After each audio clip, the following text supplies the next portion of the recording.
Welcome back to The View from the Rock. I'm your host, Ruck. I'm joined by Papa Swappa and Morgie.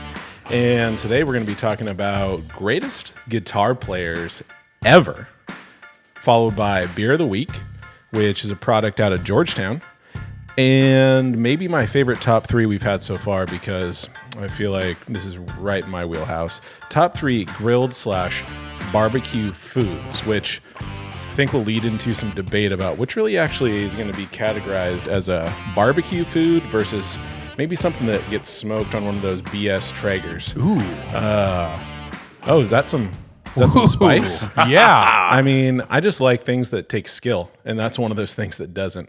I mean, is it an oven? Set it and forget it? Come on. Anyways, I'm not trying to... Wow, we're coming in hot today. Whoa. The Ruck Daddy got some sun today and yesterday, if you can tell from the tan lines on the tank. And I was hanging out with one of my buddies from college, actually my roommate from Ferndale, Kevin Schoenmakers, who I'm sure does not listen to this podcast, but he's aware of it. I went to Bowman's Bay today. How was it out there? I never go there. It was it's awesome. It was like this little jewel that I just walked Oh, into. Bowman's Bay is amazing. Yeah. If you are not from here, or even if you are, if you have not been to Bowman's Bay in the last month, you need to do yourself a favor and go there. Did you just sit on the beach? Yeah. At this time in my life, most 35-year-olds have children and are married. So he had his wife and his two kids with him. We're both under the age of 3. So they played in the sand, and we sat there, and I made some burgers, and I wrapped them up in parchment paper and brought it to my friend because his wife is pescatarian. In case you didn't know, that means they only eat fish for a meat. I did not know that. I just learned like new 4 today. things right there. Pescatarian. Yeah. And so hence the root word pescar is fish in Spanish. Hey. Mr. Morkenthal, Thank look you. at you. You are a man of many languages. Wow. Yes. You're a math / PE teacher. Did you like that? I did. I almost fell out of my seat. Wow. So did you do the little hike out there? No, that's definitely not something my friends would want to do. And I've never done it, so I don't know what hike you're talking about.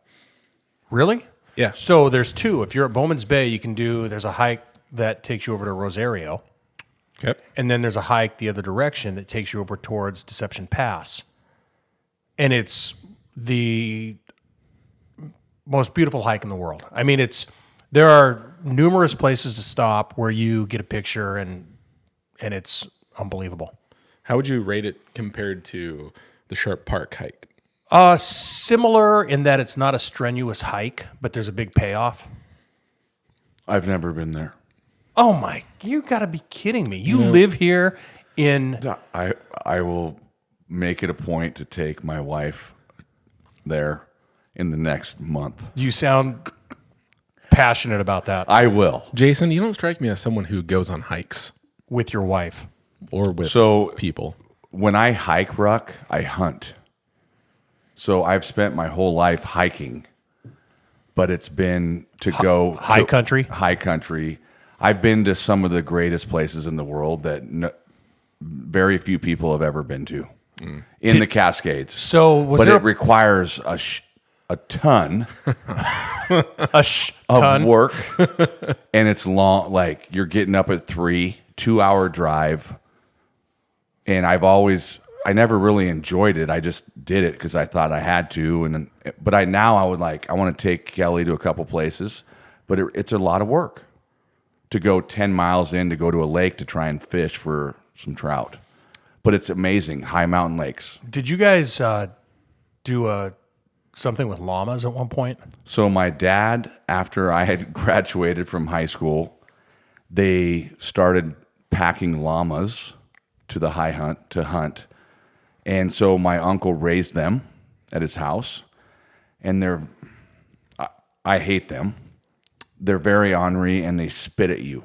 So on your hikes, you'd bring them like a pack animal that had all your gear, or you'd ride them? No, They were like the Sherpa of 4-legged creatures. You train them, and they pack out everything. So because you're going to 20 miles in, Yeah. you can only get llamas. You can't get horses. And so they tried that out for a few years, and then one year a bear tried to attack them. The llamas? Yes, and they got PTSD, and then they became Llama PTSD. and then they just became just pets. And I think the next part of that llama story is going to be at the Secret Podcast. You know, when I think about you packing a llama up there, it just takes me to a really nerdy place where I think, you know, if they ever had like a really cold hike where all of a sudden it snowed out of nowhere and they didn't know what to do, they could just Return of the Jedi? No, Empire Strikes Back. Okay. You knew where I was going with that. Yeah, I knew Yeah. exactly. They could just cut that tauntaun open and just dig Luke right inside of it. So I will say one thing, and I don't want to make other people like when I killed one of my deer one year, it was probably 15 degrees and it's cold. And when you're cold, it's awful. When you're in the middle of nowhere and you're like 5 hours away from home. Being cold is not one of my favorite things. But your feet and your hands. you lose feeling. So, but you can't. They start to but- get hurt. They hurt. So you have to move. But we're not moving because the deer is killed and now we have to clean it. So I just stuck my hands and did a full-on Luke. Just right in its guts. Yes. Just to warm my hands. You are like Hannibal Lecter. I do not eat brain. I could just imagine you pulling your hands out and just rubbing blood on your face. Red Just- Dawn? Yeah, just walking. Red Dawn. Red Dawn. Drink the blood. Underrated movie. Oh, yeah. Yeah. Great the movie. original? Yes, the original. Yeah. Yeah, I've heard it's good. Wolverines. What? You've never seen the original Red Dawn? Hey, I'm just trying to stay on brand right here. Of course, I've never seen the Oh, original my Red goodness. I want to watch it tonight. You know, I probably shouldn't say what I'm thinking, so I won't. Dawn. Would that have been directed at me? No. Okay. You can't. Okay. Hey, real quick, gave out a little secret podcast update. Gave out a couple golden tickets today. Where were you at today? So today we were at Meridian High School Okay, for the so high school. so not to interrupt, but that's what I was thinking about with Red Dawn. Every time I'm in Meridian, at Meridian High Do you School, think we're in the middle? We're in that town? Wolverines. Yes. Yeah. Hey, how's there? You were there for baseball or basketball? Basketball Oh, okay. tournament. We went 2-2. We're young right now, but it was fun. But we saw a couple very loyal listeners. Tori Swanson gave him his golden ticket this morning, and I thought he was going to just jump up in my lap. He was so excited. That's pretty excited. And he's a Mount Vernon Bulldog. Like, he is a friend of ours, but he's also our enemy. Well, growing up. the Mount Vernon Bulldogs, enemy is a strong word. An enemy growing up as in playing a sport. They're not Seahome. No. And at this point, they do not affect us at all as far as our postseason hopes go. I respect them and I just hate them because they won so much. When you were growing up. Yeah, the hardware. They were like Linden when we were growing They're up. like a Linden now. Yeah. So he was happy. It's going to be great. Brett Simpf, coach, he got his. He still doesn't know what to do with it, but Yeah. What do you do with the ticket when you get one? so I think if you get a golden ticket, you bring it to the secret podcast, and you might get a special prize. I think a lot of people are putting it on their refrigerator right now. That seems like a good place for it. And so we will let you know a month in advance, looking towards end of August. So busy weekend of sports. Busy. Yes? Hey, one more. Dave Harris, Rooster. He got his Friday, and he was super excited He's when I saw very him excited. today. Hey, before we move on from that, my perspective obviously is cross country and track and field. So, what is the facility like at Meridian for basketball? Because I hate going there for a track and field meet. Like, nothing is worse than going an hour plus away from where we are at school wise to a facility that is far below what we normally would go to. I would say their basketball facility dwarfs our basketball facility. Seriously. 100%. What? So you walk in where they take attendance, and people think that's their main gym. That's their second gym. So we had a couple people today complaining about not being able to see the scoreboard very well.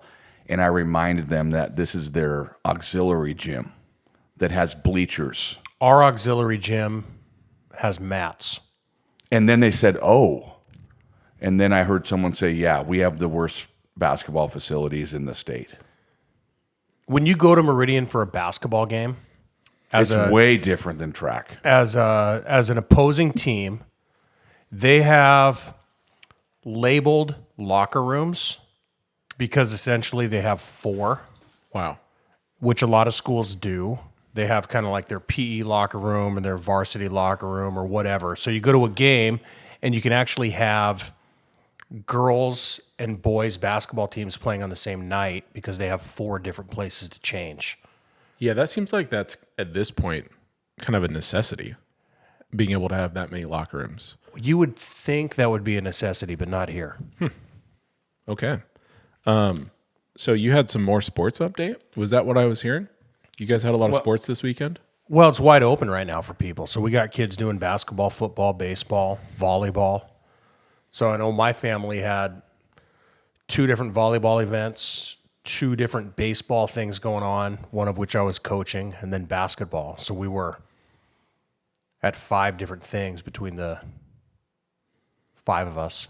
That's a lot. It's a lot. So real quick, you're coaching the Anacortes High School summer baseball team. 4-0. 4-0, 2 against Burlington, which is amazing. 2 walk-off. Are wins you today. are you guys still called the Steamers? We are the Steamers.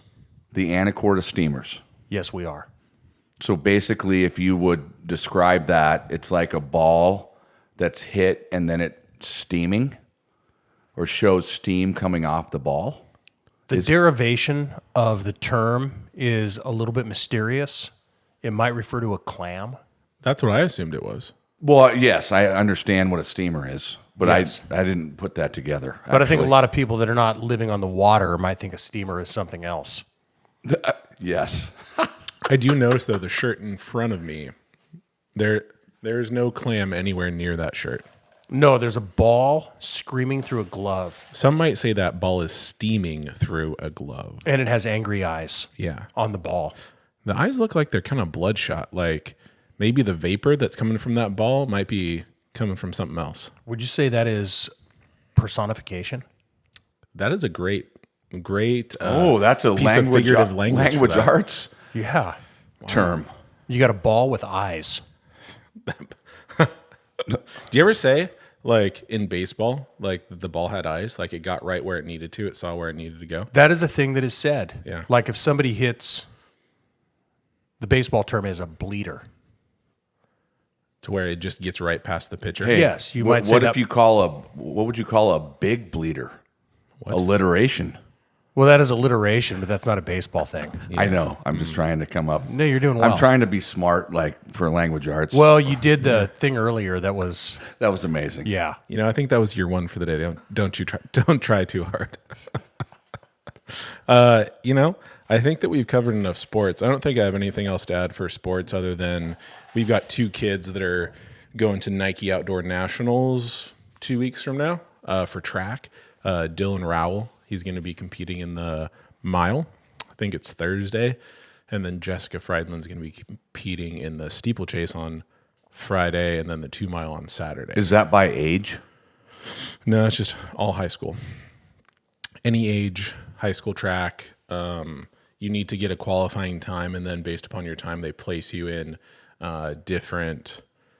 What would you call it? Just different like trial runs. So, yeah, good job.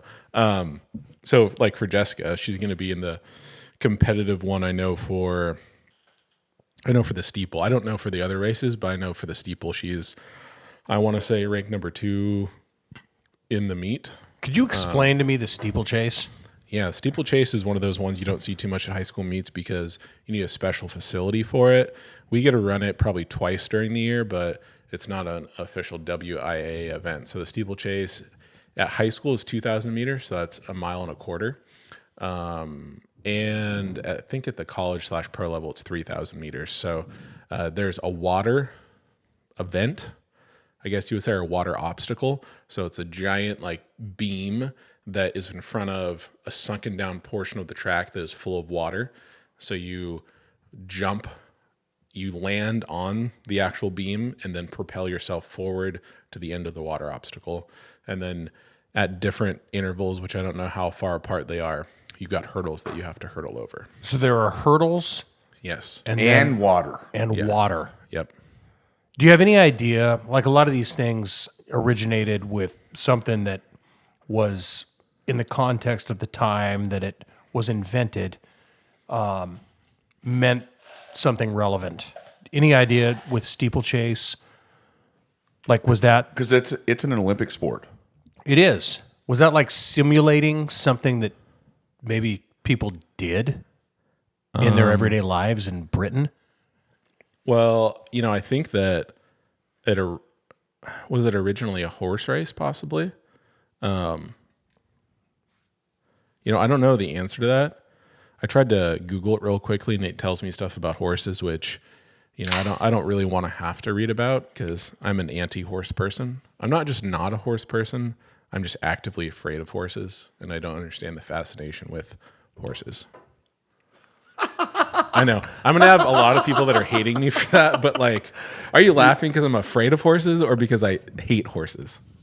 I think I'm laughing more that you're afraid of them. They are giant But you know what? beasts. There's something that you don't have to go see a horse if you don't want to. Like, if you're afraid of a spider, like you're going to see spiders and you don't even know it. They're going to be in your shower. They're going to be. There's not you're going to be gonna- a horse in you're your gonna- shower. You're going to eat them in your sleep. You know what? In your though? lifetime. I don't want to get close to a horse. Maybe is like the takeaway from that. And I don't understand. As a middle school teacher, I get a lot of kids every year who They're horsing. their oeuvre of books they read is strictly horse. There's a lot of people that are into horses. So when I lived in Fircrest, we were butted up against. Yeah, the forest lands that allow horses. Well, and then our neighbor had horses. And one morning, the horse broke through the fence. And I got up, had a cup of coffee, and there was a horse nose to window with my window. Dude, there's a meme that we found that I showed you. Yes, you did show me that meme. Where the guy wakes up sleeping in a tent and he looks up and there's a horse standing there. That would be Rock's worst nightmare. So They There's are a horse big. standing at you. I could see them being a little intimidating just in size. Yeah. And when I say scared of a horse, like obviously I could get close to a horse and not feel. Would you be able to freaked out. ride a horse that's well trained? I just don't have a desire to. So I did a 4-hour trip through the Bryce Canyon. On a mule?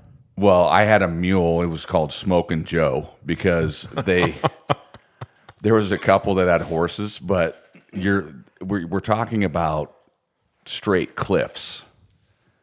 Yes. And you're just trusting this animal and a guide Bad choice. named Buck. And literally, I am like on the side of the horse, like leaning to the right Away from the cliff. crevasse. And then all of a sudden, the one hoof like misses a little and then gets back on. Oh. And goes all the way down the canyon. It was amazing. But just going down. You It's literally, you're combining my worst fears right there. I'm So- afraid of heights. It was I don't want to so- ride it was animals. One of the greatest experiences of my life, though, was in Iceland, riding Icelandic horses. That is true. Along like fjords. Just in the backcountry. Wow. Icelandic horses are a little smaller. Okay. Don't call them ponies. They don't like that. Icelandic ponies. How long ago was this? Oh, maybe 6 years. Okay. And then he swam in a.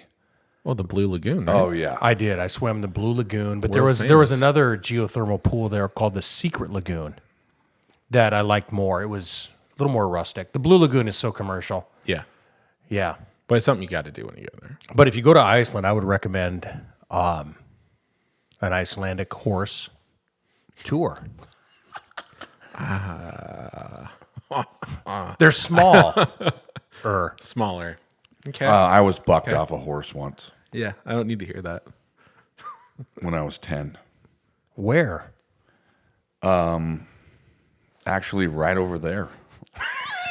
Did you fall on your So head? that would In the be bathroom? on the bottom of D and 12th, where those duplexes are, right next to Kiwanis. But they weren't there then. No, it was all just a field, fenced in, with Michelle Bassetich. What? Like, isn't there a That's her teacher at name. I graduate. She grew up with me in this neighborhood, and her friend had a horse, and so I went for a ride, and it just decided to buck me off, and I actually landed on my feet. What? That's when it- crazy. when it bucked me off. You're like Spider-Man. I don't know. Man, I I cannot think it was imagine 100% luck. All right. I've talked enough about horses for a lifetime at this point. I'd much rather talk about the greatest guitar players ever. Jason, do you want to tell us more about this? So we decided that we would come up with just, instead of a genre of music, just come up with guitar players. And it doesn't necessarily have to be your favorite. It's just, who are they? Now, this is going to be a topic, Swappy, that's a lot of people, I think, we're going to get texts in the next few days Oh, for sure. You know, that we and forgot. I know, and we did with last. And I don't want to go down a rabbit hole here, but Fact checking the 3-person bands. the 3-person bands. Immediately the next day, I had 3 people tell me Wilson Phillips. You know, the best part about all this, you know how many texts I get? Bubkiss. 0. Yeah. The only thing that maybe happens is someone says to me, Brandy Carlisle. That's about it. I don't think Brandy Carlisle is going to qualify for Same this. person that told me Wilson Phillips. Shout out to one of our loyal listeners, golden ticket holder, Holly Besmer. Wow, she got a golden ticket? She did. Yes, she did. She's earned it. She So- has. She's a loyal listener. But you know what? Wilson Phillips, we were looking for female 3-person bands, and I think we Came up with a couple. did Bananarama. But Wilson Phillips, they were a big deal back in the 90s. I've never heard of them. You've never heard of Oh, Wilson my Phillips? goodness. Holy crap, Rock. No way. They're related to Brian Wilson And- of the Beach Boys. And maybe John Phillips Sousa? No. No. No. Is that the Star Spangled Banner? No, he was the namesake of the sousaphone. All right. Okay. So, greatest guitar players.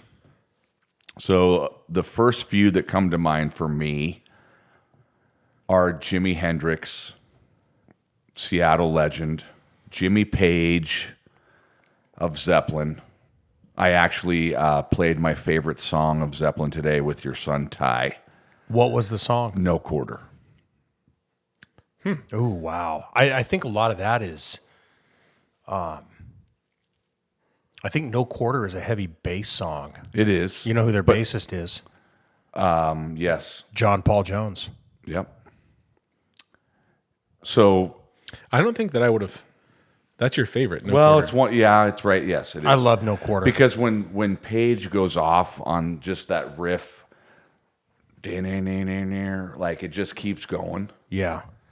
I mean, Kelly thinks that when I listen to that, I'm like in 1970, like in a field eating something you know, the great thing about From the- Led Zeppelin from the earth.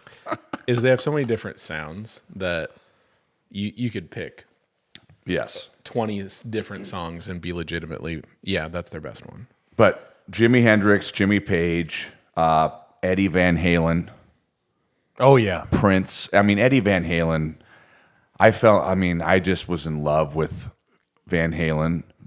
I think partly because of MTV, because the videos were so good. Well, you know, the videos were good, and and I hesitate to call Van Halen a hair band, but every hair band had that lead guitarist. And in the video, they'd be out there doing a solo with their big hair and their cool guitar. But yeah, how about Slash? So Slash, I mean, I think it was as I got older, more high school and beyond, 90s, and just the top hat and just what he how he put the guitar vertical when he played. Like no one else did that. And I think I'm not a guitar guy. Like I don't know anything about I can't play the guitar, but like Slash is one of those guys where when you hear a solo, you kind of know it's Slash without even knowing the song or who it is. It's just there's something about him where it's like there's not all these notes. It's just the tone. Yeah, there seems to be an energy when he plays that he gets right into it. I mean, thinking about playing the guitar in different ways, say different angles, to me, like that's where Eddie Van Halen is like there from the standpoint of like eruption. To where, oh yeah. He's playing it without, he's playing it all on the fretboard to where he's he's hammering on and off. I can play the guitar a little bit. And that's challenging to do, the stuff that he's... So when you're hammering on and off, you're just kicking ass on the guitar. In other words, you hit the string so hard with your finger that it makes the note down at the bottom. And then when you hammer off, you like sort of flick it, and therefore it makes that note. Yeah.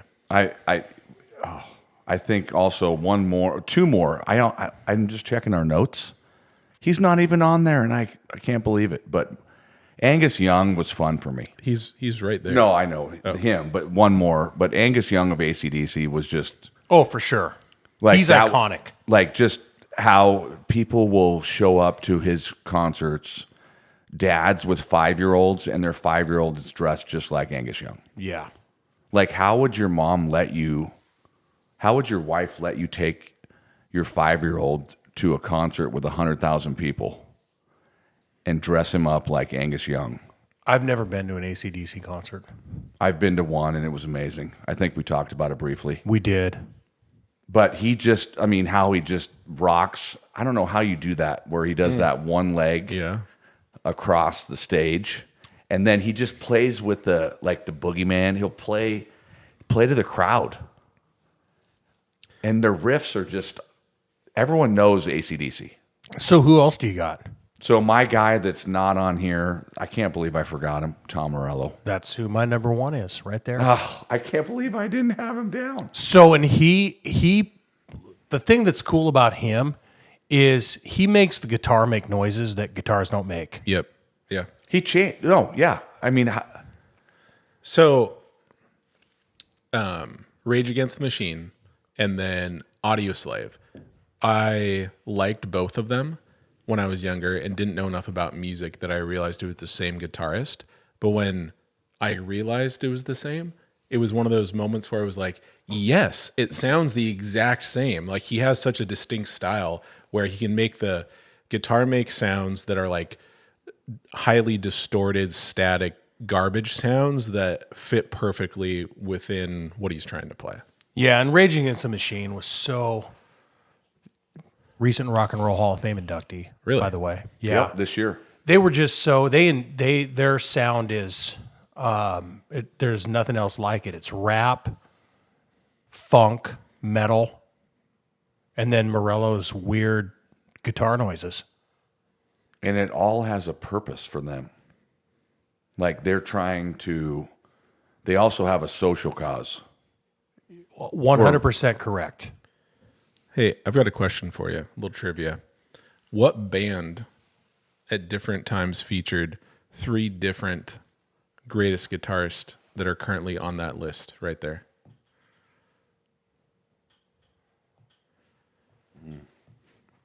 It's an old one. I think I know the Yardbirds. That's correct. Oh! Do you know which 3? Jeff Beck, Eric Jimmy Clapton. Page, Eric Clapton. There you go. That's crazy that those 3 would be in the same. Well, so you think, Rock, what are a couple of yours? So, when I was first learning how to play guitar, my freshman year of college, the guy across the hall was teaching me, and he introduced me to a guy named Joe Satriani.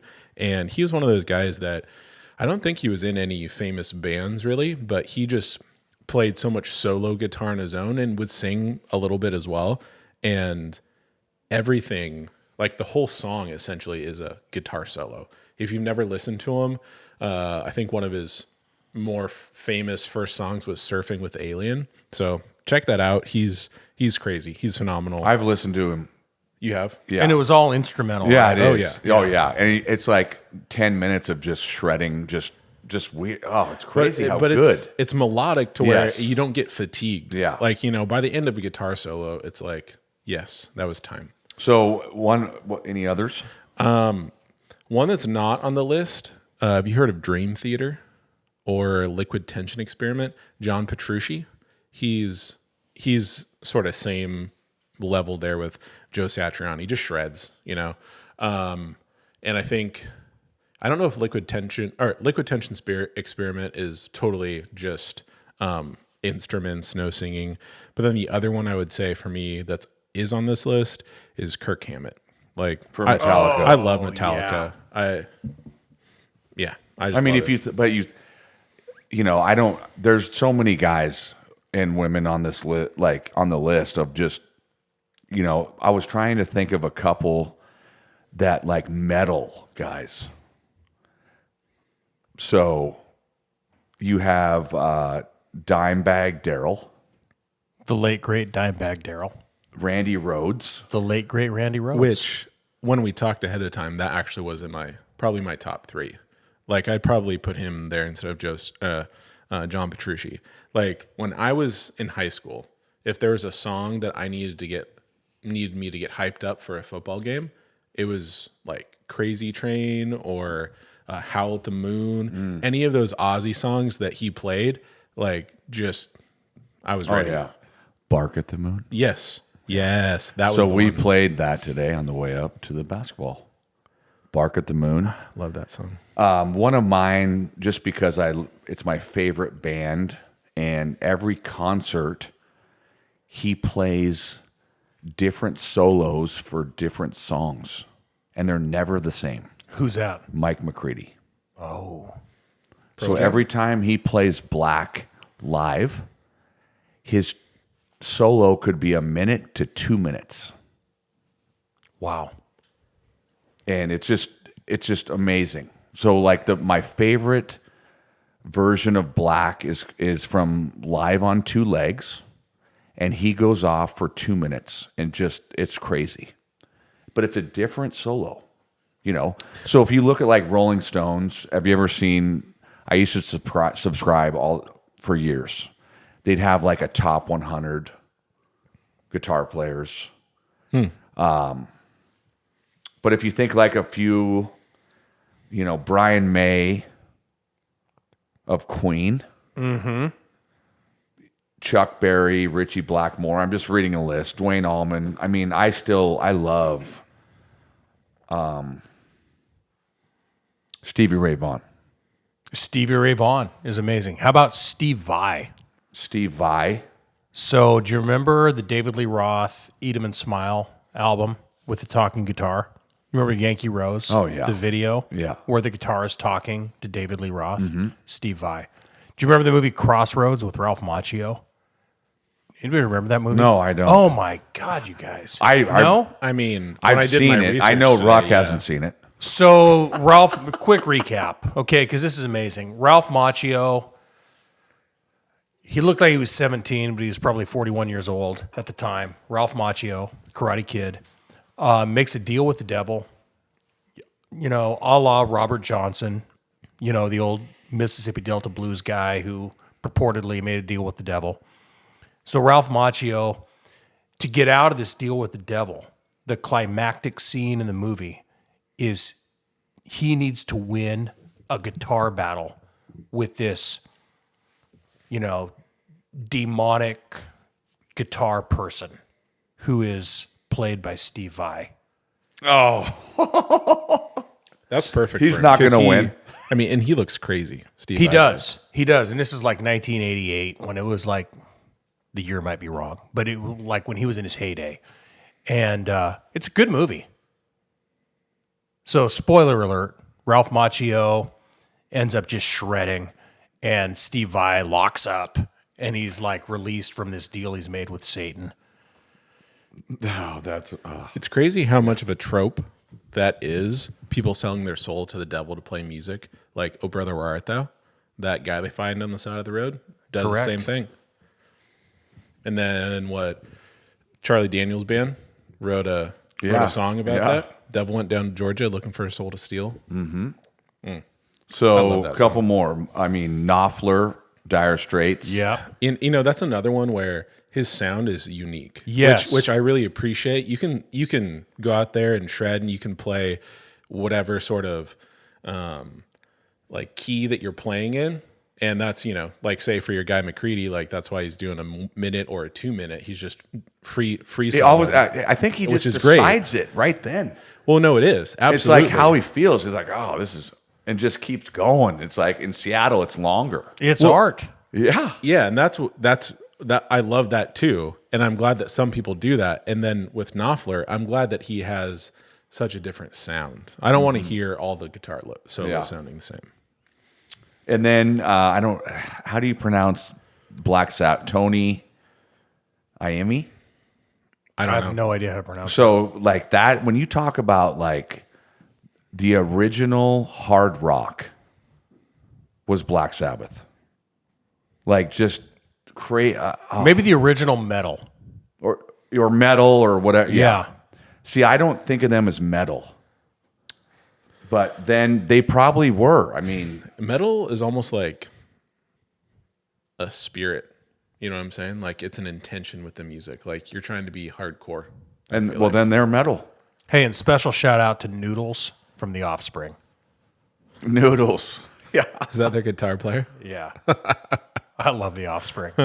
So we were on our way up yesterday, and Brennan, they hadn't heard of him.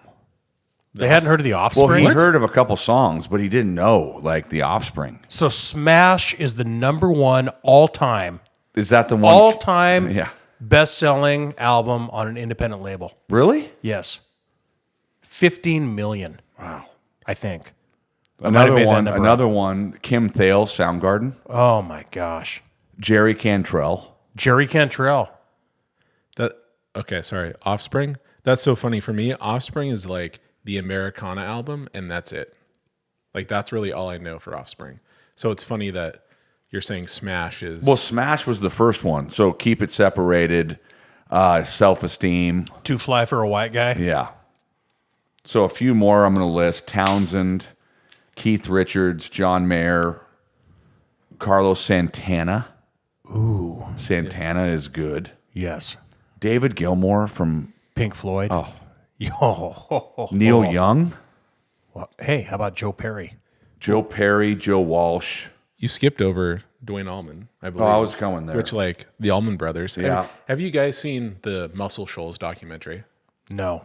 I mean, it's like required watching. This is one of those moments where I've seen something you haven't. It's on Amazon Prime, I believe. So the Just name as- of it again? Muscle Shoals. It was basically, there was this band of guys that were the house band, and all of these famous people eventually would go down there and record. And it's this tiny little town, I believe, in Louisiana or Mississippi. There's nothing really else there. And bands like Rolling Stones would come down there and they would cut albums because the guys that were there in the studio were So studio, yes. yeah, they were studio players. Yes. And they got credit on tons of different albums. So just what you were talking about, I was rolling into Steinman's to buy our beer of the week. And the guy that works there, I think his name is Mike. And Swap, you're going to love this. Yeah. As soon as I roll in, he's got like the TV on the right and it plays music. Yes. He's got the beard. Yep. I was and just in there. Tom Sawyer comes on. Oh my God. No. It was so funny. And so I'm like, I go, hey, we're doing a podcast tonight. And he looks at me and we're doing top guitarists. And he pulls off the names of these guys that are studio. He's like, hey, these guys don't get all the credit, but they're amazing. Yeah. There's hundreds of them. I know. And you know, Mike from Steinman's, if you talk to him, Oh, I told him we're going to Kiss. And he he's knows like, a lot about a lot. He does. Yeah. Yeah. So a couple more. Frank Zappa, BB King. I don't know if I said Joe Walsh. John Frusciante from Chili Peppers. Mm-hmm. And then I found a few women. I know there's a lot more. Okay. Nancy Wilson. Oh, we've talked about her. Dude, when she plays Crazy on You or Barracuda, like... So I think she's another one. When you hear a Heart solo, it's got a different sound. Lita Ford. We talked about Lita Ford earlier. And I played that song today. Close Your Eyes or... Yes. And it's with her and Ozzy. Do you remember the video? Oh, yeah. And our boys today were just enthralled. Like, this is Ozzy and Lita Ford, so they looked her up. So, Joan Jett. And then Joni Mitchell is what I came up with. And she's Canadian, as we found out. Yes. From our Canadian episode. Yep. Any others? I know we're going to get all kinds blown of stuff. We probably forgot this. We mentioned 50 names. but Heather, preemptive. I know we forgot somebody. So, hey, real quick. Kurt Cobain? Is he a great guitar player, or was it just part of the whole mystique and band? When I think about, and you guys know a lot more about grunge and music in general than I do, especially when it was made before 2000. But when I think about grunge, I don't think about guitar solos. Like, it wasn't really a big part of the grunge music, was it? No. Yeah. Which, like just like when you think of Soundgarden, the power of like Outshined, it's more of the vocals for those guys, like Lane Staley. Yeah, and the words. Yeah. Yeah, absolutely. Yeah. Well, I think that we're ready for a beer of the week, unless that's after our break. That's after the break. That's after the break? Yeah. Okay, I'm just going to go one more. Warren DeMartini. Rat. There. You know what? All of those '80s bands. There's some great guitar players. It's true. We didn't. I just touch on don't. Any of those. No, we don't. I don't know. I mean, what about Mick Mars? The thing is, those bands were like greater than the sum of their parts. Like individually great people, but they were, when you think about maybe. But they had they had great solos. Yeah, I mean, Motley Crue's solos, I love their solos. But when I think about Motley Crue, I just think about like their presence, persona, and what they looked like. What about, who was the guitar player for Poison? C.C. DeVille. Yeah. I couldn't have pulled that one out. No, and then you know who the drummer's name is? Ricky Rocket. Yes. Yes. Can't be his real name. Yes, it is. Well, maybe he changed it in 1983. Well, if his name was not Ricky Rocket, I sure hope he changed it to it. All right. I think it's time for us to take a break before we return and find out a little bit more about You'll Get Nothing and Like It IPA from Georgetown Brewing. Ooh.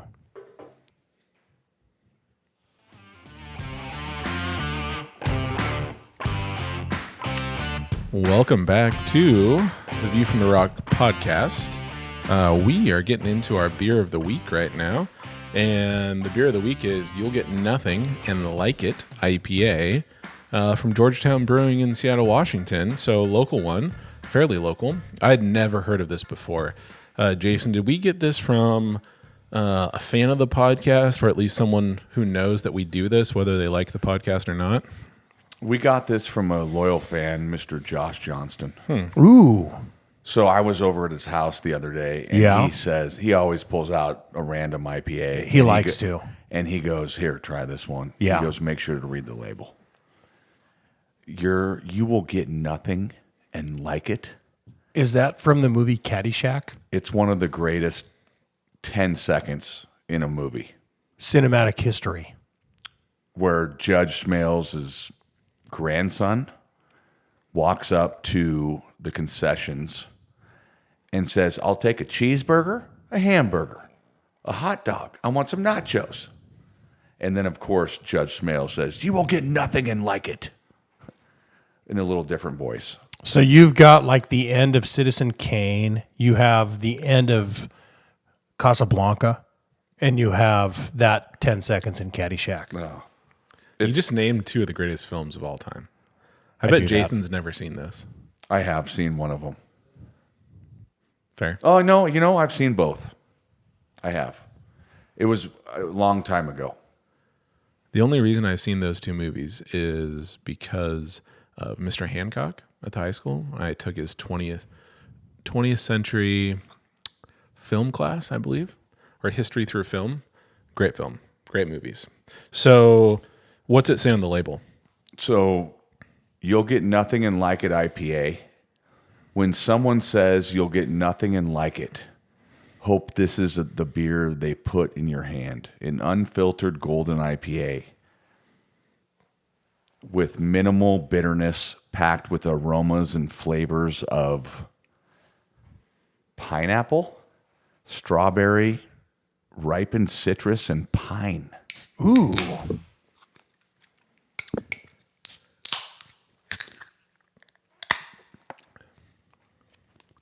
Oh, I like that.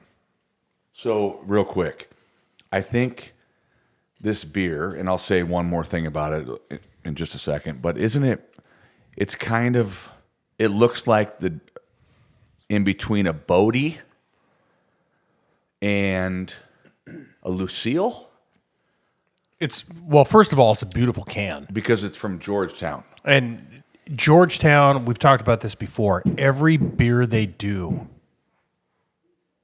is good. Yes. They don't do anything poorly.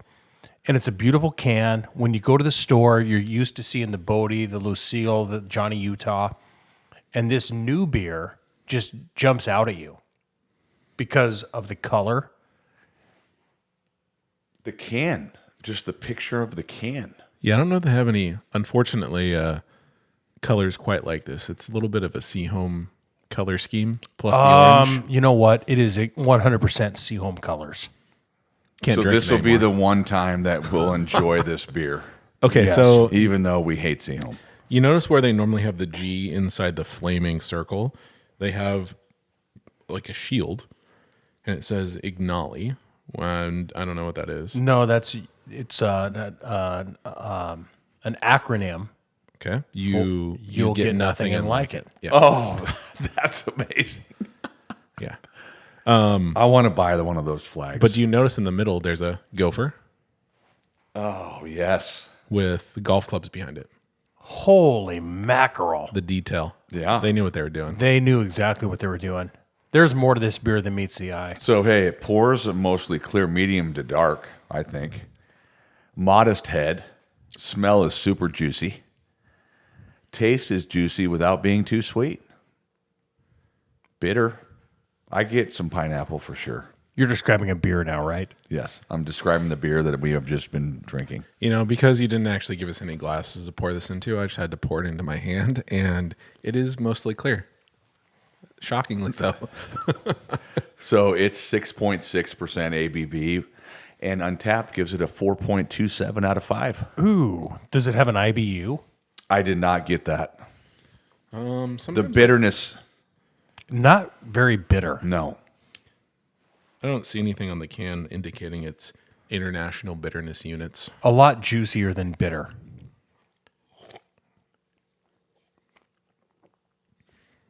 Yeah, I mean, they do, like you said, every beer they do is great.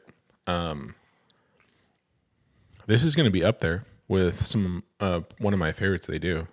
I really like it. I just wish they had different colors. I'm looking at the can. It's unfortunate. You know, you get a little beer koozie on that. That takes care of it. It says, "We like beer. Please refrigerate. Warm beer sucks." Georgetown Brewing. That's their mantra. Have you ever had a warm beer swap? Multiple times.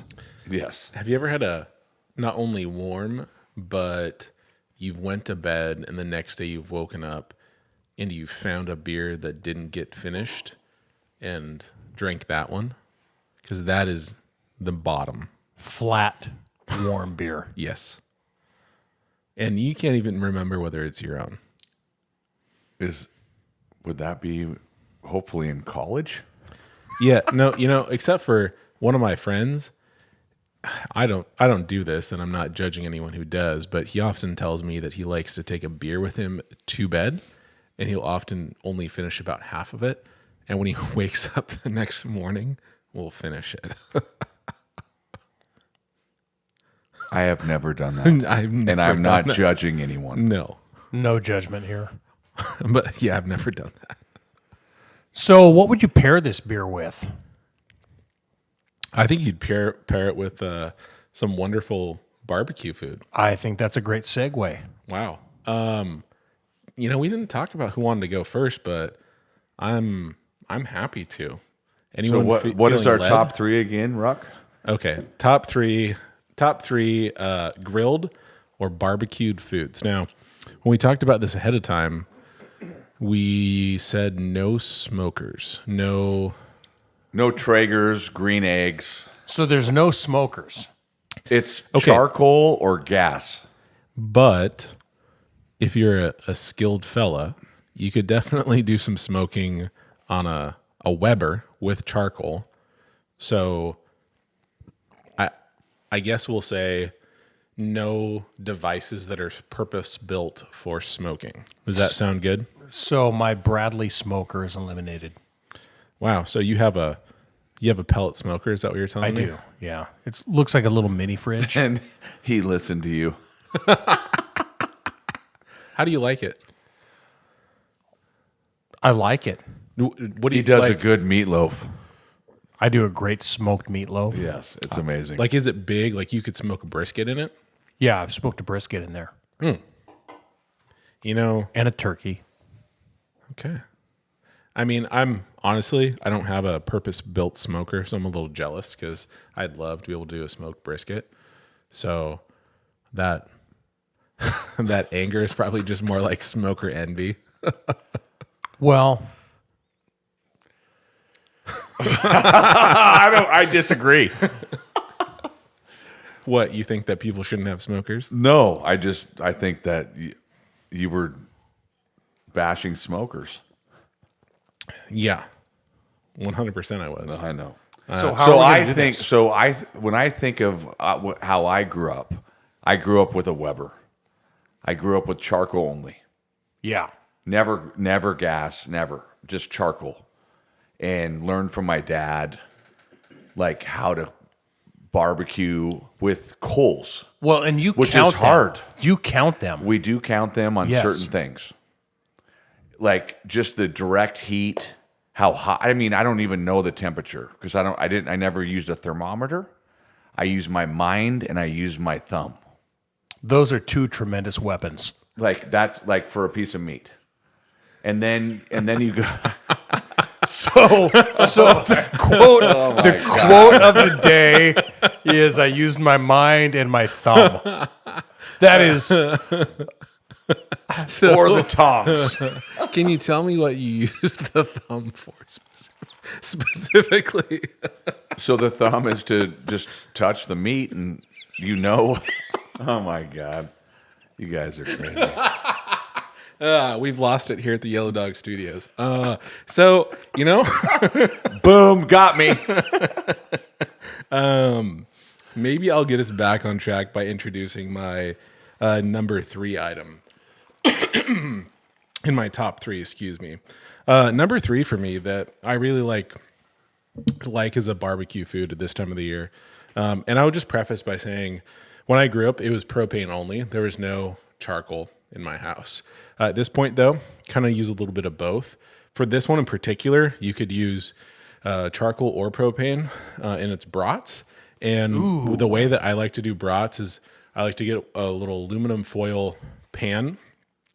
It's one of the ones that's like 3 inches deep, and you pour in like a light lager in there, and then onions, and then you put the brats in there, and you let that boil up. So you cook the brats that way, And then once you know that they've cooked all the way through, so you don't get that middle ring of raw, Right. then you can put it on I prefer charcoal, and get some smoky sort of grilling going. That's my number 3. Just nice and simple. If you want to, you can take the onions off. You don't want to let the beer condense down, because especially if didn't have anything other than maybe an IPA, you might get some bitter flavors on the onions. And if you wanted to, you could throw some sauerkraut in there in that little brat soup that you have going on. Well, you nailed it with the brats there. They're hard to cook. If you have a brat that's not pre-cooked, they're hard to cook well without having the middle part of it kind of raw. Yeah. Or crack. Yeah. Yeah. Yeah. So doing it like the skin on the outside bursting and then all the juices coming out. Yeah, and you can do it in water, but if you're going to do it in water, do it in beer. Yeah, absolutely. So when we do that, I do like direct heat for a little bit, and then we do indirect. So move all the coals to the outside, and then we put them in and just indirect them for 30 minutes. And you're a coal counter. I'm a coal counter on No, certain I've seen things. you operate. Yes. Yeah. And if you don't want to do the brats in the beer onion sauerkraut soup, you can absolutely do what you're saying. You take the coals on one side. I normally like to start it on the indirect side, and you put the cover down. You put the holes over top of the indirect side, so you get the smoke going over them. And as soon as they start to look pink and dried out, then at that point you can move them over to that direct side and brown them up. Yeah. No, I was fighting for that for my number 3. Yeah, no, that's good. That's good. So it's not your number 3? No. Tell my us. number 3 is, so it would be a whole chicken, or a couple of Cornish game hens. I've never had a Cornish game hen. It's like a small. It's similar to a chicken, but maybe a little bit tighter. Would you agree with that? Yes. More compact? Yeah. Yeah. So I'll do that indirect for 47 minutes. Like on a beer can or just? No, not beer butt. I mean, I love beer butt chicken, but just a indirect. You go skin side up or down? It's straight skin side down, Okay. and it's heavily seasoned. That's the key and then like 15 coals on each side. Here we're counting, and probably 44 to 51 minutes. But that is the one time where you're like, when you think you're done, you break off a little piece to try it as the guy on the grill. Yeah, you break off a little piece. And It's always good. You don't thermometer? we do. Yeah, we do. I do. You don't probe? We do. Okay. But just that piece, Yeah. and But yeah, Cornish game hen is like a smaller version of a chicken, but it's the same parts. It's the same anatomically. Yes. Yes. It just reminds me of the conversation from Seinfeld when they go over to the Ross's house, and George Costanza's father they're having a Cornish game hen, and he asks what it is, and he says, well, it's a chicken. He says, so let me get this straight. There's a chicken and there's a hen and there's a rooster. Like, the rooster's having sex with both of them. And he's just like, that's perverse. He can't understand. Yeah, that's correct. We always had Cornish game hens growing up. Well, I think Were it's a they cheaper? generational thing. Yeah. I don't know now if you can go to the store and find a Cornish game hen. I think you can, It's probably frozen, right? probably. And I hate things that are frozen. I think Understand. that when we bought them, they weren't. Right. But I remember having those all the time. Right? In the 80s. Oh, yeah. Late 70s, 80s. Yes, you would have a whole hen Yes. yourself. Yes. Yeah, the family, like you were a family of 4. Yeah. You would have 4 Cornish game hens. And maybe some mashed potatoes on the side, Yes. right? Wow. We'd have two. Two? Not four. I never had my own. You didn't have your own hen? But it felt bigger than just four. Did you have But we would go through two when I was like 11 and my sister was 9 and my parents. Tons of mashed potatoes and a veggie. God. And my mom made the best. So green beans with tomato sauce and bacon. What? So green beans and then like a tomato sauce out of a can and then fried bacon and then you put it all together. And then she'd let it simmer. So it's amazing. I've never heard of that. Oh my God, it's so good. did you ever have liver and onions with bacon? No, my liver and onions were without bacon. Never had liver. You've never had liver? No. I'm not against it. I've just never had the opportunity. Your parents never. I was forced to have liver and liver twice a month from my ages 8 to 15. And you might have gout now because of it. My dad would order liver and onions when we go to a really nice hole in the wall breakfast joint. I still do. When they say, "Hey, what's the best thing on the menu?" The liver and onions. He's like, Jason is pointing his finger to the sky, and yeah, I would never. I would not do that. But fresh. I've had fresh liver. Uncooked? No, cooked 2 hours after it's killed. And also, I've eaten bear heart on Raw? the grill that night. are these things good? Yes. Are you Hannibal Lecter? No. Or are you that guy we hear about who just only eats raw But you know livers? what? Those when you think about an animal that you've killed, it's probably the best meat you could ever eat because there's nothing they've lived off the land. There's no impurities. No. Yeah. So that's why venison. You look at that. There was a teacher. I think you would. It was before. Man, I forget his name. Well, anyway, my dad would bring back the liver and heart of the animal and give it to him. And he was a teacher at the high school. You would know his name. Von Weber. Von Weber. Yeah, I love organ meat. I feel like I've heard some stories about Von Weber. So he would bring back, when he was a student, he basically said, "I'll give you an A if you bring back the heart and liver for me." Wow. So he'd come back and he'd bring him the heart and liver. Simpler times. I would just like to caveat, part of the reason I never had liver was that, there's a genetic, a genetic, not malfunction or disorder, but defect or whatever, mutation, there we go. Mutation where, got people in general, but guys are more susceptible to it, have too much iron in their bodies, and it can deposit in different parts of your bodies and is bad for you.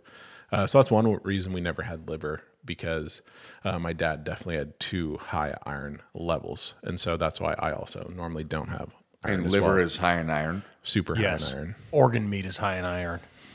So Swappy number 3. Number 3. So I'm going to go right now with our friend, Mr. Johnston. Yeah. And one of his best things that he does on a grill. You ready? Yes. trying to think. Burger topper. I wasn't sure if you were going to go Burger that topper. or fake cheese, real cheese. Oh, I didn't even think about fake cheese, real cheese. Burger topper. Are you familiar with burger topper? I mean, burger topper is sort of a it's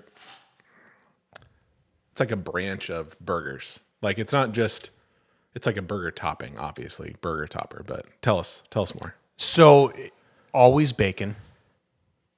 And then the rest of it is whatever it is that day. It could be onion, mushroom, pepper, cheese. All of those things could be in burger topper. On top of the bacon. Yes. And you normally throw some barbecue sauce? You could, but it is whatever Mr. Johnston thinks of that day. And burger topper is amazing. And it goes on top of the burger underneath then the cheese that would normally go over the burger. Correct. He puts it between the burger and the cheese. Kind of hold it in place. Yes. And then the top cheese on top. And there's a lot of smiling and laughing while he does it. Well, you know, he's a little upset right now because his smoker Dead. went tee up. Really? Yeah. It's sitting outside the fence. I don't know if it still is it? It is as of yesterday. You know, if he puts a free sign on that, somebody will take it. Yeah. You know, the burger topper is interesting because you technically make it in a pan on the stovetop. What, the sides or the stuff, the toppers? He does it on the grill. Okay. Are you sure? I think he does. I think you could. I think he does. With a little pan. Yes. Yeah. It's a great concoction. Kind of like the brat soup. Yeah. Hey, fair. You could do that on a stove too. There you go. You got me. Number 2. None of you have heard of this before. This is called mu ping. So what you do is you take some like pork shoulder and you cut it nice and thin. So it helps if you maybe put it in the freezer for a little bit to help solidify it, so you can cut it nice and thin. Thinner the better. You marinate it in fish sauce and coconut sugar and cilantro and garlic. And then you take it out of the bag and you put it on 2 skewers, almost like you're doing, like you're making it nice and flat and thin, like as if you're going to do El Pastor pork that was going to rotate, but you're going to put it on 2 skewers. And then while you've been doing that, you've taken bricks that you've wrapped in aluminum foil and you put it in the base of your charcoal grill. You put the charcoals inside those bricks. So it's got this funnel of heat that's just going up. And then you put those skewers over the top of it and you rotate them as you're basting it in coconut milk, sweetened coconut milk. That sounds amazing. I think we lost. Well, that's just number 2. I know, but the coconut gets me, though. I don't like coconut. You know what? You don't even know you're eating coconut. Okay. I just don't like any part of coconut. It's one of my favorite things to make. Well, I would love maybe on the day August that I 8th? come down. Yeah, let's do it. Swap it, can't make it. He's going to be in the Dominican Republic. What? I thought we decided a day where he could. We need to check the calendar. But I think it's the second week that he can be there. Sorry, not to lose the audience, but we're talking about not the secret podcast, but a beach house podcast, which hopefully will be beach themed. Yes. Yeah. I think summer beers. Ooh. like a summer shandy. Or a goza. The summer shandy, my wife loves. I've never had one. The Leinenkugel. The Leinenkugel. I didn't even know how to pronounce it. And so now I do, so I might have one with you. Do you add lime or lemon? No. I don't think you add anything. I think it's already. It's not skunky. No, it's I'm shandy. joking. There's no dank. I know. I think it's lemonade and Morgie. Pilsner. Morgie, Okay, tell us your number two. Number two for me is not too many people will ever do this just because you have to actually catch the fish. So it's salmon and it's on the Weber charcoal. I spent all my life watching my dad perfect it. He's done like wedding rehearsal, like different parties where we've had to put together like 6 or 7 salmon and all on Weber. So it's charcoal only. 17 coals on each side. We do the tin foil on the grill so it doesn't leak, Yeah. but we're adding some alder or cedar, like wood chips that have been soaking in water. So, and then we put those on gradually. The thing with the salmon, though, is, and it's all indirect heat, it's 43 to 47 minutes. It's about how you season it. I mean, think about when you go somewhere and you have some salmon. They're like, "Oh, try this salmon," and it's like it's not. It doesn't. It tastes like So it tastes like dump. 98% of the people in the world overcook their salmon. Correct, and they under-season it. Yeah. So like we will do these and then give someone some, and they're like, "Oh my God, this is the greatest!" Like, what do you do? So part of it is you take the fillet, you slice it widthwise, and you open it and season inside the fish. We don't add butter. There's no onions. When you say season, you just mean salt, right? No, there's multiple seasonings. Secret. There's one secret. But like Johnny's, like there's a few, salt and pepper. But it's all about indirect. And it almost, I mean, everyone feels like it's like a smoked salmon, but it's moist. And so that, it's amazing. Yeah. So I actually made that when I proposed to Kelly. Wow. And then found out she doesn't like salmon. That's perfect. And so Jeff, Merle Inc., we're going to have some Merle Inc. merch too at the Secret Podcast. He was there, and Tim and Tara. No, it's an amazing how you can make something where you do that and it tastes so good. I mean, it's not bad. I mean, some people don't like heavy seasoning, but it's not like over seasoned. But I've never gone to a restaurant. I will never order salmon. No, Ever. I never do. Ever. Because it's like I already know how to cook it what I want. It'll never be cooked like that there. It's grilled, or like when you go to somewhere where it's seafood. I'm like, I'm gonna order something way different. Well, Scallops. salmon is not my number two, but salmon is, it's one of those things where, I've been to 1,000 barbecues here in the Pacific Northwest where there's salmon on foil with lemon on it, and it's cooked 85 minutes too long. I will never eat a fish of salmon that has lemon on it. You know what I mean, though? I know. So I saw an interesting article the other day that dovetails into the salmon topic. And so I'm curious if you've ever heard of this, Jason, where you salt the salmon ahead of time, you let it air dry in the fridge, and when you cook it, after doing that, you don't get the white like protein coagulate that, like when you cook it, it's got the white stuff on the side. Yes. Apparently when you do that, salt, air dry in the fridge, that doesn't extrude from the meat of the salmon. So Never tried it, but what we do, we will season it, put it in the fridge, and then we have it at room temperature for 2 hours. Before you put it on the grill. Yes. is it covered in the fridge? Or is Covered. it air Yeah, dried? it's covered. Okay. But then we leave it out, and it's like I grew up with like you leave your meat out at room temperature for a couple hours. Yeah, and I don't know if there's a My science behind significant that, other who doesn't listen to the podcast, so I don't care. She thinks that's like the worst thing that's ever happened to meat. I'm like, what happened 200 years ago? Like you want it room temperature. You don't want it super cold when you put it on the grill. Right. So it's funny because I'll be like, it's going to be okay, babe. Like I'm cooking it at 450.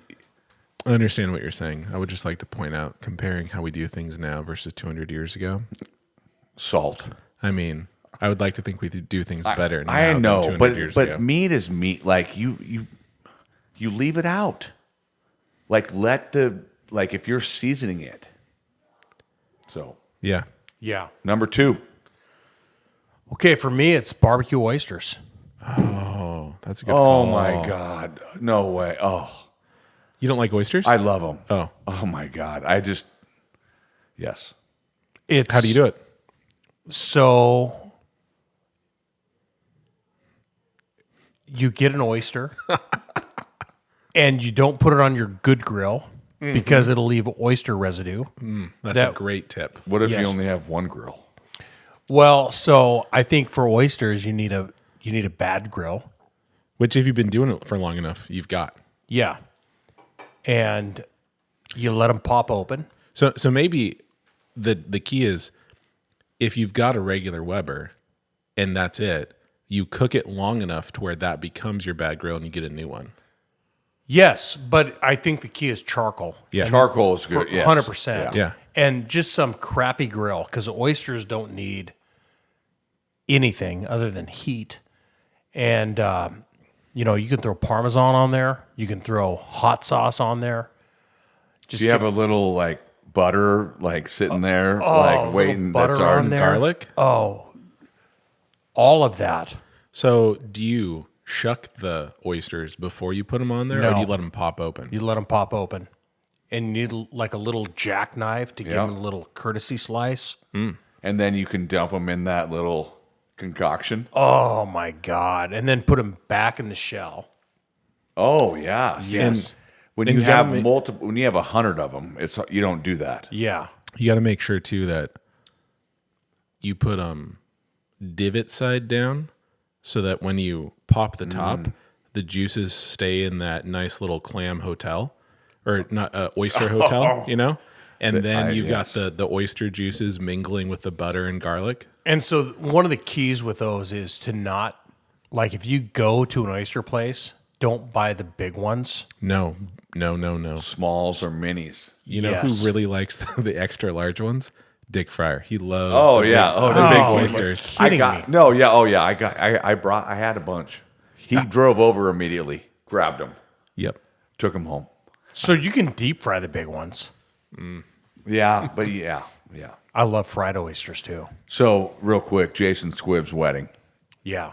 He had an oyster setup, unlimited, all you can eat, but they were raw. You're kidding me. And you had different sauces and everything. Kelly had 8, but she won't eat salmon. But I mean, think about, have you ever had a raw oyster? Yeah. 1,000 times. Oyster shooter. Yeah. But I mean, you don't even They're all taste di- the oyster when you do I that. know. I know, but the big ones can get skunky. And there's so much there. I don't want all of that mouthfeel going on. There's too only much one stomach. thing I won't eat in the seafood world: Tell us. clam. Really? And I grew up I think I'm outlawed from a ban from my family. Really? Yes. So you've had all the different ways, clam fritters, Clam fritter, fried- we had our family. We Yeah, still have the grinder. grinder. Yeah. So you would Clam fritters are like an amazing thing in my Morgenthaler family. same thing with my family. Same. And Yeah. I love clam fritters. Well, what about I clam think I chowder? might. You barely I get love the- clam chowder. Yeah, I okay. love it. It's like you can't. So even it's tell just they're there. I don't know. It's just I don't know.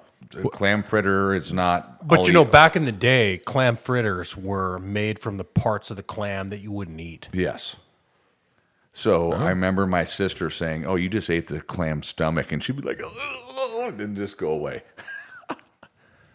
But I probably will now. I mean, if there's one that I like the least, it's the clam. It's just the chewy, the texture, all that kind of stuff. And oysters are not too different. They don't have the chew so much. It's just kind of soft and the stomach on them as well. Yeah. It can kind of wig me out, make me a little freaked out.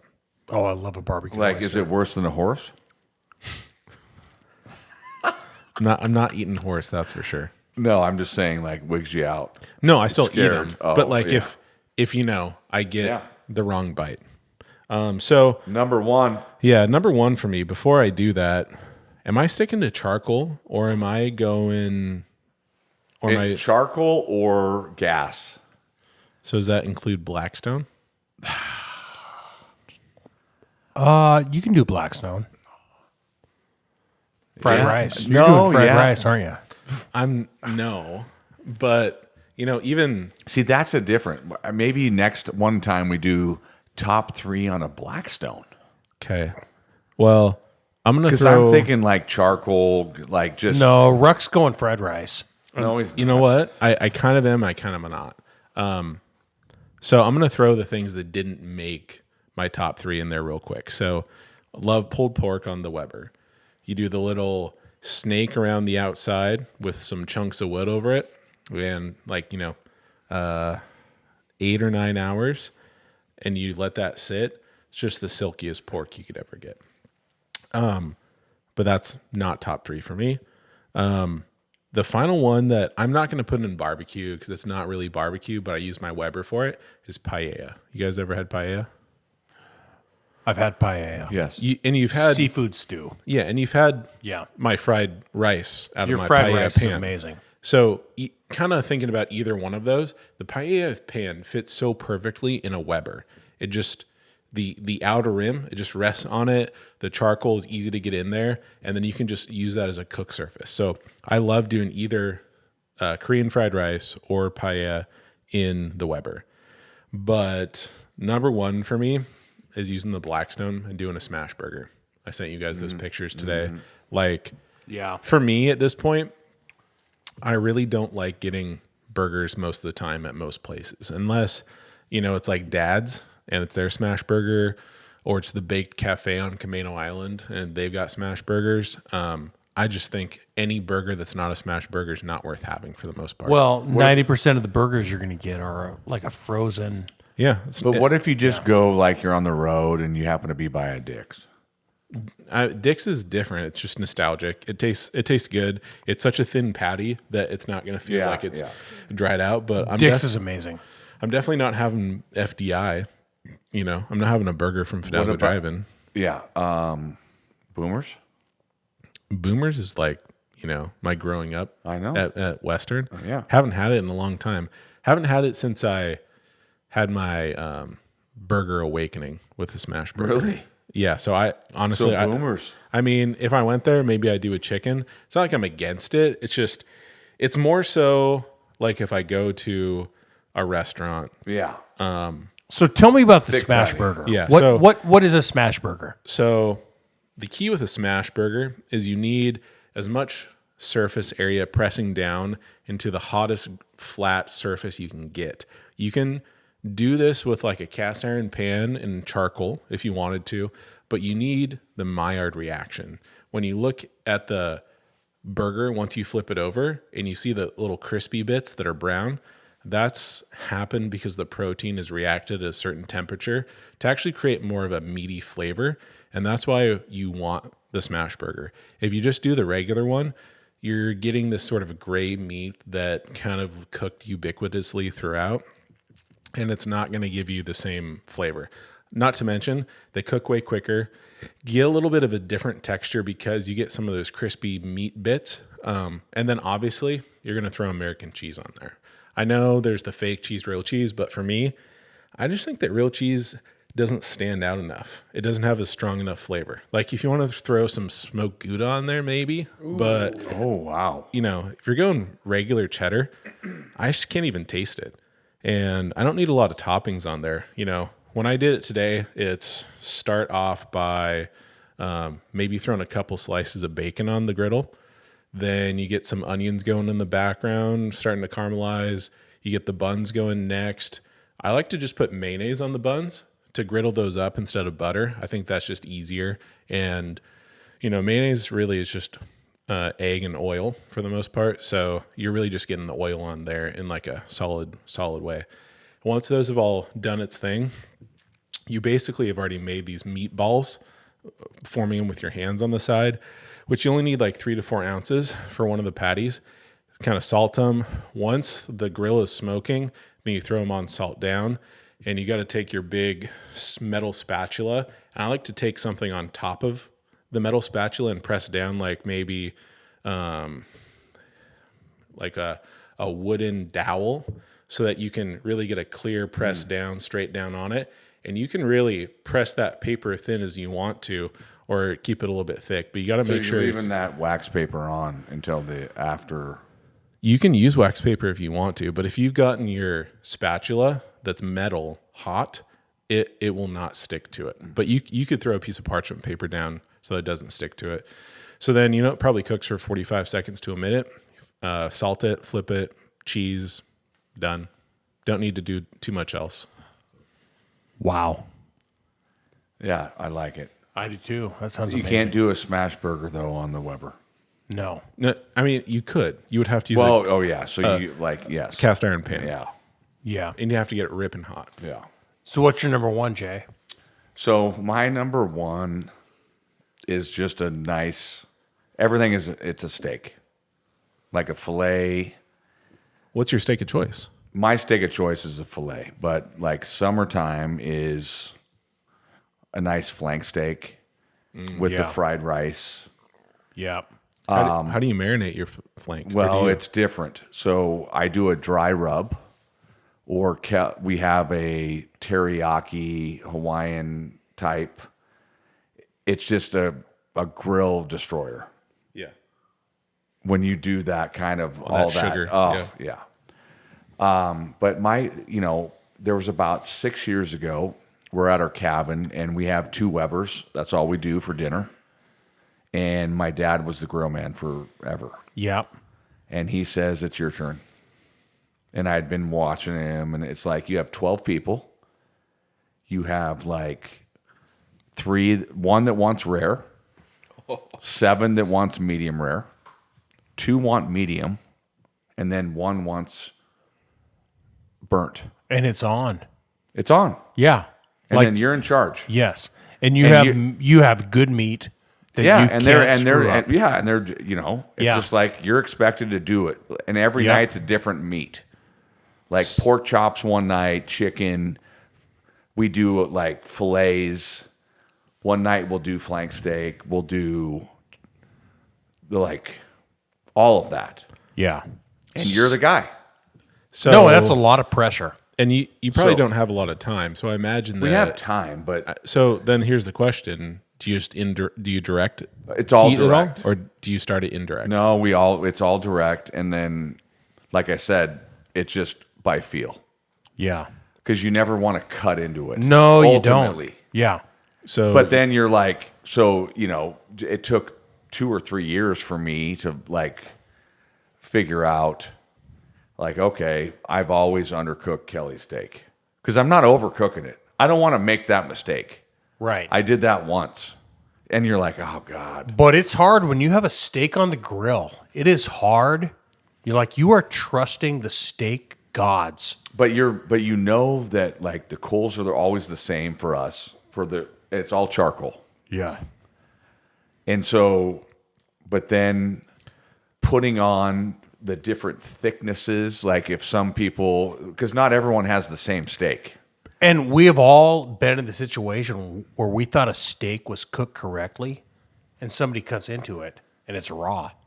Well, yeah, or you do, but then it's just learning like years. Yes. Like I'm trying to teach Rowan. you just got to learn how the meat feels in your thumb. Yeah. See? That's how it is. Wow. Have you ever No, done the that's test? good. So when I turned 40, my dad gave me 40 ribeye steaks. Really? Yes.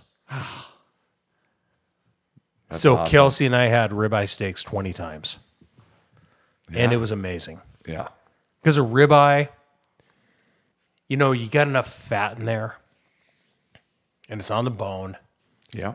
And it's a beautiful cut. I mean, you've got some fillet on that little part, right? Is that your number one? No. Oh, No, but I'm reminiscing. I know. Is that your steak of choice? Oh, I love a ribeye. That's Yeah. my steak of choice. Yeah. Yeah. Have you ever had a Spencer steak? I don't believe I have. So have you? Mm-mm.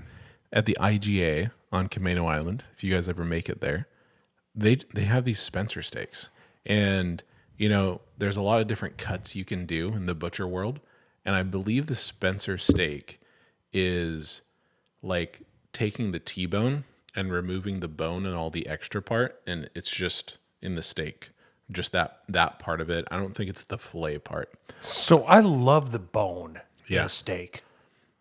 I don't. Like I I don't know. It's different. I mean, I love all of it. I would love. I mean, I You'll will. Take, you'll still enjoy it. Yeah. oh, I love it. But like, if I have a number one, I'm doing a fillet. Yeah. Or I just got Wagyu. Mm-hmm. Like I had some from Merle that he is friends with the head butcher from Costco somewhere, and but it's marbly. Have you had a dry aged steak?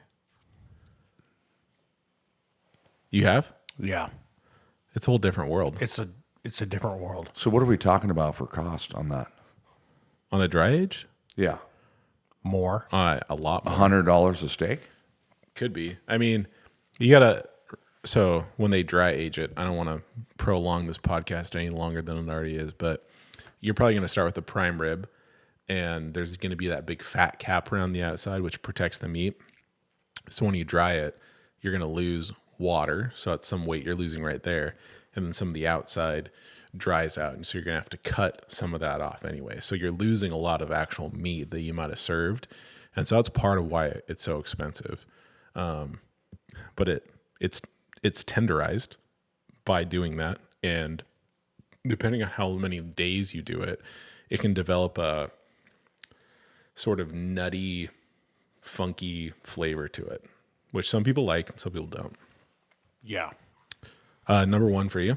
So you, Rock, you killed me with a smoker deal, but I'm going to go smoker anyway. Do it.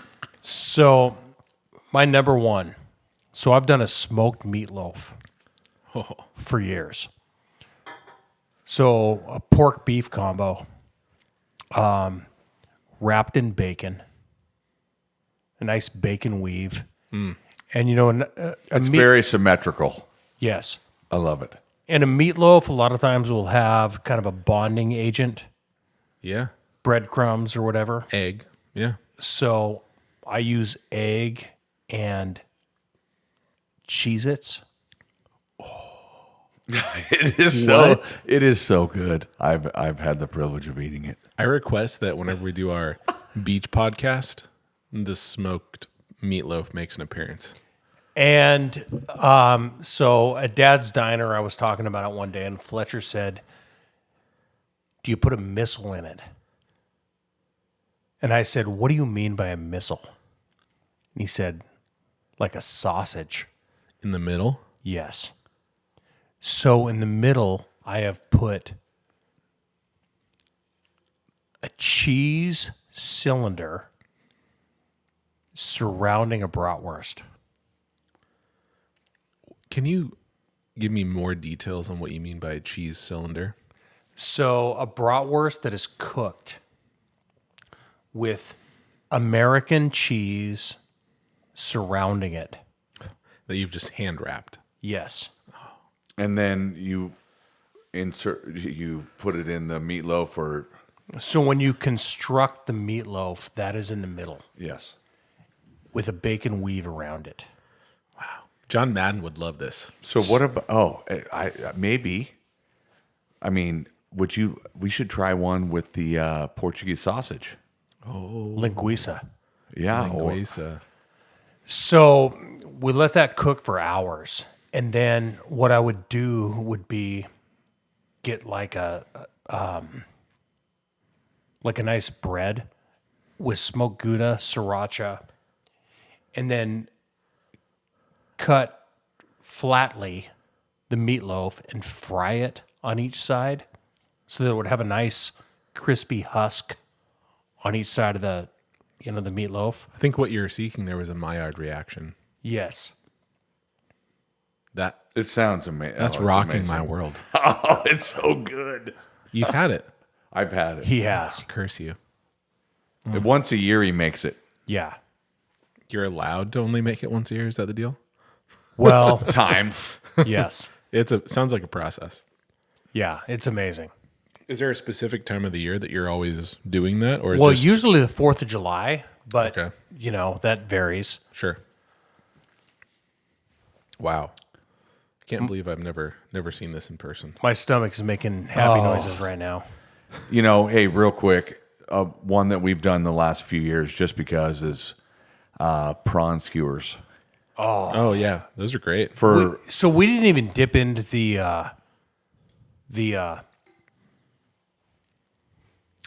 Kebab.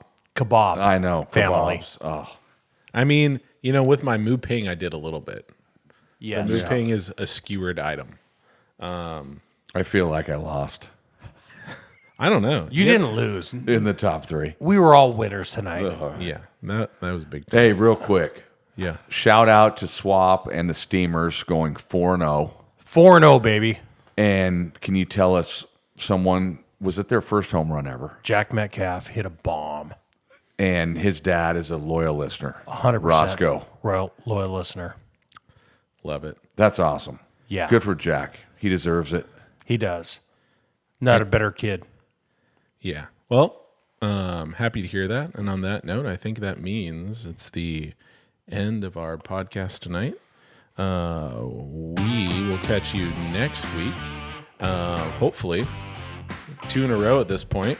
Remember to tune in on YouTube, Spotify, Apple Music, and anywhere else your podcast can be found.